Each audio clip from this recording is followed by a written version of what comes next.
السلام علیکم، welcome to on line معلومات یوٹیوب چینل۔ دوستوں کے جیسے کہ آپ سب جانتے ہیں کہ اس وقت پاکستان اور ساؤتھ افریقہ کے درمیان 5 ون ڈے انٹرنیشنل میچز کی سیریز جاری ہے،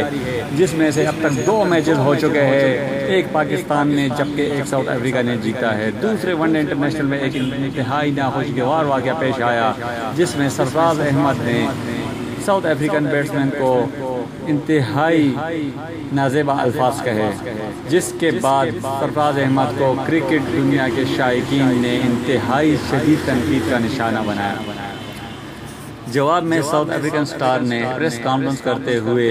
بہت ہی زبردست باتیں کی، وہ ہم آپ کو بتائیں گے اس ویڈیو میں، لیکن اس سے پہلے اگر آپ نے ابھی تک میرا چینل آن لائن معلومات سبسکرائب نہیں کیا ہوا تو برائے مہربانی چینل آن لائن معلومات کو سبسکرائب کیجیے، اور اگر آپ کو یہ ویڈیو پسند آ جائے تو اس ویڈیو کو لائک اور شیئر ضرور کیجیے گا۔ دوستو، جیسا کہ میں نے آپ کو کہا کہ ساؤتھ افریقہ کے خلاف میچ میں سرفراز احمد نے نازیبا الفاظ کہے۔ جواب میں ساؤتھ افریقن سٹار جب پریس کانفرنس کر رہے تھے تو ان سے اس بارے میں سوال کیا گیا، جس کے جواب میں انہوں نے کہا کہ سرفراز احمد ایک نہایت ہی اچھے انسان ہے اور اچھے کرکٹر ہے، لیکن وہ ان دنوں شدید دباؤ میں ہیں، جس کے بعد ان کی زبان سے ایسے الفاظ نکلے ہوں گے، اور مجھے ایسا لگتا ہے کہ انہوں نے جان بوجھ کر ایسا نہیں کہا ہوگا، لیکن شدید دباؤ کی وجہ سے، پریشر کی وجہ سے سرفراز احمد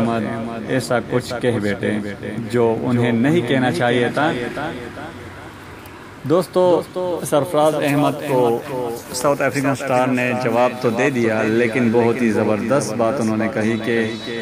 سرفراز احمد ایک اچھے انسان ہے اور انہوں نے دباؤ میں آ کر ایسے الفاظ کہے ہوں گے، کیونکہ جان بوجھ کر ایسے الفاظ کوئی بھی سپورٹس میں نہیں کہتا۔ دوستو، دوسرے ون ڈے میں جو ناخوشگوار واقعہ پیش ہوا وہ ہم سب پاکستانیوں کے لیے باعث شرمندگی بنا۔ ہماری دعا ہے کہ نیکسٹ ٹائم پاکستان کا کوئی بھی ایسا کھلاڑی کوئی بھی ایسی حرکت نہ کرے جو پاکستان اور پاکستانیوں کے لیے باعث شرمندگی ہو۔ دوستو، اگر آپ کو یہ ویڈیو پسند آئی ہو تو اس ویڈیو کو لائک اور شیئر ضرور کیجیے گا، چینل آن لائن معلومات کو سبسکرائب کرنا نہ بھولیے گا۔ شکریہ، اللہ حافظ۔